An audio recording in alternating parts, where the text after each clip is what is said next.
BA political সায়েন্সের first সেমিস্টারের major সাবজেক্টের আরেকটি গুরুত্বপূর্ণ প্রশ্ন হল রাষ্ট্রের প্রকৃতি সম্পর্কে ভাববাদ বা আদর্শবাদী তত্ত্বটি আলোচনা করা। এটা 10 নম্বরের প্রশ্ন। ইংরেজিতে বলা যাচ্ছে describes the idealist theory of the state. এই প্রশ্নটি তোমাদের কাছে আলোচনা করব।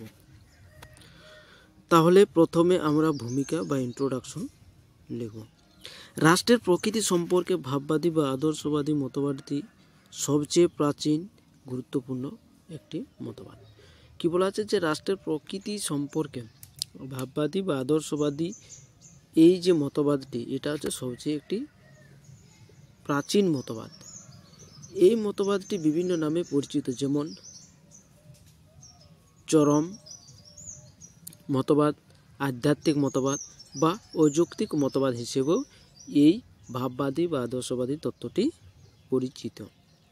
গ্রিক দার্শনিক প্লেটো ও এরিস্টটল প্রথম ভাববাদী তত্ত্বটি উপস্থাপন করেন। অর্থাৎ কি বলা আছে যে গ্রিক দার্শনিক প্লেটো আর এরিস্টটলই প্রথম এই ভাববাদী তত্ত্বটির উদ্ভাবন করেন বা উপস্থাপন করেন। প্লেটো তার সুবিখ্যাত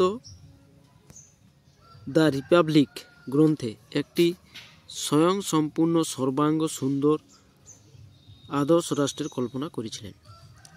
তাহলে প্লেটো তার একটা বিখ্যাত গ্রন্থটির নাম হলো দ্য রিপাবলিক। এই রিপাবলিক গ্রন্থে তিনি একটি আদর্শ রাষ্ট্রের কল্পনা করেছেন। অনুরূপভাবে বা একইভাবে, অনুরূপভাবেকে আবার একইভাবে বলা যায়, অনুরূপভাবে এরিস্টটল তার পলিটিক্স গ্রন্থে রাষ্ট্রকে একটি সুন্দর ও পরিপূর্ণ জীবনের প্রতীক রূপে চিহ্নিত করেছেন। তাহলে এরিস্টটলও কি করেছে, তার একটা বিখ্যাত গ্রন্থ যে পলিটিক্স, সেই গ্রন্থকে রাষ্ট্রকে একটি সুন্দর ও পরিপূর্ণ জীবনের প্রতীক রূপে চিহ্নিত করেছেন। তার মতে মানুষ হলো সামাজিক ও রাজনৈতিক জীব। এই কোটেশনটা শর্ট প্রশ্নের জন্য আসতে পারে। Man is a social and political animal. এটা কে বলেছেন? এটা এরিস্টটল বলেছেন যে মানুষ হলো সামাজিক ও রাজনৈতিক জীব বা প্রাণী। অর্থাৎ যে মানুষ সমাজে বাস করে না সে হয় পশু বা ঈশ্বর। অর্থাৎ তিনি বলতে চাইছেন যে যারা সমাজে বসবাস করেন তারাই হচ্ছে মানুষ, কিন্তু যারা সমাজে বসবাস করে না সে হয় পশু কিংবা ঈশ্বর বা ভগবান। এইভাবে রাষ্ট্রকে উঁচু বেদি বলে প্রতিষ্ঠা করার মধ্য দিয়ে আদর্শবাদে ভিত্তিপ্রস্তর স্থাপন করে গেছেন। এইভাবে তারা কি করেছে যে রাষ্ট্রকে একটা উঁচু স্থানে বা সর্বোচ্চ স্থানে প্রতিষ্ঠা করার মধ্য দিয়ে আদর্শবাদকে একটা তারা ভিত্তিপ্রস্তর বা আদর্শবাদকে একটা তারা একটা শক্ত মজবুত ভিত্তি হিসাবে স্থাপন করে গেছেন। তবে গ্রিক রাষ্ট্রের দর্শনে আদর্শবাদের সন্ধান পাওয়া গেলেও আধুনিক কালে জার্মান দার্শনিক কান্ট, হেগেল, বোসাঙ্কে প্রমুখের হাতে এই তত্ত্বটি পূর্ণতা লাভ করে। আমরা দেখছি যে গ্রিক রাষ্ট্রের দর্শনে আদর্শবাদের যদি আমরা সন্ধান পেয়েও থাকি, কিন্তু সেটা আধুনিক কালে আমরা দেখছি যে জার্মান দার্শনিক কান্ট, হেগেল, বোসাঙ্কে এদের হাতে এই তত্ত্বটা, অর্থাৎ আদর্শবাদী যে ভাববাদী যে তত্ত্বটি, সেটা পূর্ণতা লাভ করছে। কান্টকে অনেকে আদর্শবাদের জনক বলে থাকেন। তাহলে কান্টকেও কি বলা হয়? আদর্শবাদের জনক বলা হয়। প্রশ্ন অনেক সময় থাকতে পারে, শর্ট প্রশ্ন, আদর্শবাদের জনক কাকে বলা হয়? কান্টের মতে রাষ্ট্র হলো সর্বশক্তিমান, অভ্রান্ত এবং ঐশ্বরিক আত্মবিশিষ্ট। কান্ট কি বলছে যে রাষ্ট্র হচ্ছে একটা সর্বশক্তিমান, অর্থাৎ সর্বশক্তিমান, যে সর্বদাই সব জায়গায় বিরাজমান, তার শক্তিটা মানে তার প্রভাব প্রতিপত্তি সর্বক্ষেত্রে বিদ্যমান, সেটাকে আমরা সর্বশক্তিমান বলব। অভ্রান্ত মানে যেটা ভুল নয়, এবং ঐশ্বরিক আত্মবিশিষ্ট, এবং ঈশ্বরের মতোই একটা আত্মবিশিষ্ট হচ্ছে এই রাষ্ট্রটা। তাহলে তিনি রাষ্ট্রকে খুবই কি দিচ্ছে? প্রাধান্য দিচ্ছেন।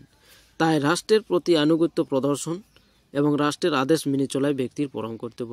এই জন্যই তিনি কি বলছেন যে রাষ্ট্রের প্রতি একটা আনুগত্য প্রদর্শন করতে, অর্থাৎ রাষ্ট্রকে এই যে আনুগত্য অর্থাৎ রাষ্ট্রকে সম্মান জানানো কিংবা তাকে নৈতিকতা হিসেবে, অর্থাৎ রাষ্ট্রের যে আদেশ বা রাষ্ট্রের যে নির্দেশ, সেই নির্দেশ আদেশ পালন করাই হচ্ছে প্রত্যেকটা ব্যক্তির পরম কর্তব্য। অপর আর এক জার্মান দার্শনিক হেগেলের হাত ধরে আদর্শবাদ চূড়ান্ত রূপ লাভ করে। তার জন্য হেগেলকে অনেকে আদর্শবাদের প্রকৃত জনক রূপে অভিহিত করেন। কিন্তু আমরা দেখছি যে জার্মান দার্শনিক হেগেলের হাত ধরেও এই আদর্শবাদটা একটা চূড়ান্ত রূপ লাভ করছে। তার জন্য কিছু কিছু লোকে বা কিছু কিছু রাষ্ট্রবিজ্ঞানীরা হেগেলকে আদর্শবাদের প্রকৃত জনক রূপে অভিহিত করেন। হেগেল তথা ভাববাদীদের মতানুসারে আমাদের চারপাশে বস্তুসমূহ আসলে ভাবমাত্র। আমাদের এই যে চারপাশের যা বস্তু দেখতে আমরা পাচ্ছি সেগুলো হচ্ছে আসলে একটা ভাব মাত্র, কারণ একমাত্র ভাবেরই অস্তিত্ব আছে। তিনি বলছেন যে একমাত্র ভাবেরই অস্তিত্ব আছে এবং আমাদের চারপাশে সকল ইন্দ্রিয়গ্রাহ্য বস্তু আসলে ভাবেরই বহিঃপ্রকাশ। আমরা এই যে ইন্দ্রিয়গ্রাহ্য বলতে কি বোঝায়, আমাদের যে এই যে পঞ্চ ইন্দ্রিয় আছে, চোখ, কান, মুখ, এই যে ইন্দ্রিয়গ্রাহ্য যেটা দিয়ে আমরা দেখি, যেমন চোখ দিয়ে আমরা দেখি, তাহলে এই যে ইন্দ্রিয়গ্রাহ্য যেগুলোকে আমরা দেখতে পাচ্ছি সেগুলো শুধুমাত্র যে ভাবেরই একটা বহিঃপ্রকাশ। এই বিশাল ভাবজগতের একটি অংশই হলো রাষ্ট্র। এই যে যতগুলো আমরা চোখে বা আমরা পঞ্চ ইন্দ্রিয় সাহায্যে বা ইন্দ্রিয় গ্রাহ্য যে বস্তুগুলো রয়েছে সেইগুলির যে এই যে বিশাল একটা জগৎ, সমস্ত যে ভাবের, সেই ভাব জগতের একটি অংশই হচ্ছে রাষ্ট্র। এই রাষ্ট্রেই হলো রাষ্ট্রই হলো শ্রেষ্ঠতম ভাবের বহিঃপ্রকাশ। আর আমরা এই যে ভাবের যে একটা ভাব জগতের যে একটা অংশ আছে, সেই ভাব জগতের একটা শ্রেষ্ঠতম বহিঃপ্রকাশ হচ্ছে রাষ্ট্র। অর্থাৎ তারাও রাষ্ট্রকে খুবই প্রাধান্য দিচ্ছেন বলে কারা? এই ভাববাদীরা। হেগেল রাষ্ট্রের উপর দেবত্ব আরোপ করে বলেছেন রাষ্ট্র হলো মর্ত্যভূমিতে ঈশ্বরের পদক্ষেপ। তিনি আবার দেবত্ব আরোপ করে বলেছেন রাষ্ট্রকে তিনি দেবতা হিসেবে এখানে উল্লেখ করেছেন যে রাষ্ট্র হলো মর্ত্যভূমিতে ঈশ্বরের পদক্ষেপ। অর্থাৎ ঈশ্বর রাষ্ট্রভূমিতে যে পদক্ষেপ করা, অর্থাৎ পদক্ষেপ করা মানেই হচ্ছে রাষ্ট্রের পদক্ষেপ, বা রাষ্ট্রের পদক্ষেপ মানেই হচ্ছে ঈশ্বরের পদক্ষেপ। তিনি এতটাই কি করেছে যে রাষ্ট্রটাকে ঈশ্বরের সঙ্গে তুলনা করে রাষ্ট্রের গুরুত্বকে প্রাধান্য দিয়েছেন। অর্থাৎ কি বলছে যে March of god on the earth, এই কোটেশনটা অনেক সময় আসতে পারে, March of god on the earth. অর্থাৎ কি বলেছে, মার্চ মানে হচ্ছে বিচরণ করা বা পদক্ষেপ করা, অফ গড ঈশ্বরের পদক্ষেপ, অন দ্য আর্থ পৃথিবীতে বা পৃথিবীতে। তাহলে কি বলা আছে, এর বাংলাটা কি দাঁড়াচ্ছে যে রাষ্ট্র হলো মর্ত্যভূমিতে ঈশ্বরের পদক্ষেপ। সুতরাং রাষ্ট্রকে পুজো করাই হলো ব্যক্তির কর্তব্য। তাই তিনি কি বলছে যে ঈশ্বর বা ঈশ্বরের দূত হিসেবে যেহেতু রাষ্ট্র আবির্ভূত হয়েছে, তাই রাষ্ট্রকে পুজো করাই হচ্ছে ব্যক্তির একটা পরম কর্তব্য। অর্থাৎ তিনি ঈশ্বরের সঙ্গে রাষ্ট্রকে কি করছে, ঈশ্বরের সঙ্গে রাষ্ট্রকে একটা তুলনা করছেন যে ঈশ্বরের মতোই রাষ্ট্রের প্রাধান্য রয়েছে, বা এখানে রাষ্ট্রটাকে একটা দূত হিসেবে তিনি গণ্য করেছেন বা মান্যতা দিয়েছেন। তিনি আরও বলেছেন একমাত্র রাষ্ট্রে বসবাস করেই মানুষ স্বাধীনতা ভোগ করতে পারে, রাষ্ট্র হলো স্বাধীনতার প্রতীক। এছাড়া তিনি আরও বলেছেন যে রাষ্ট্রে বসবাস করেই মানুষ কেবলমাত্র স্বাধীনতাটা ভোগ করতে পারে। স্বাধীনতা বলতে আমরা যেমন জীবনের অধিকার, কথা বলার অধিকার, চলাফেরা করার অধিকার, যে কোনো ব্যবসা বাণিজ্য করার অধিকার, এগুলাই হচ্ছে আমাদের যে স্বাধীনতা। আমাদের যে আরও বিভিন্ন রকমের যে আরও অন্যান্য যে স্বাধীনতাগুলো রয়েছে, তো এই স্বাধীনতা যে ভোগ করাটা বা আমরা যে স্বাধীনতাটা ভোগ করি, সেই ভোগ করাটা কেবলমাত্র বলছে রাষ্ট্রে বসবাস করেই একমাত্র এই স্বাধীনতাগুলো ভোগ করা যাবে। রাষ্ট্র হলো স্বাধীনতার প্রতীক।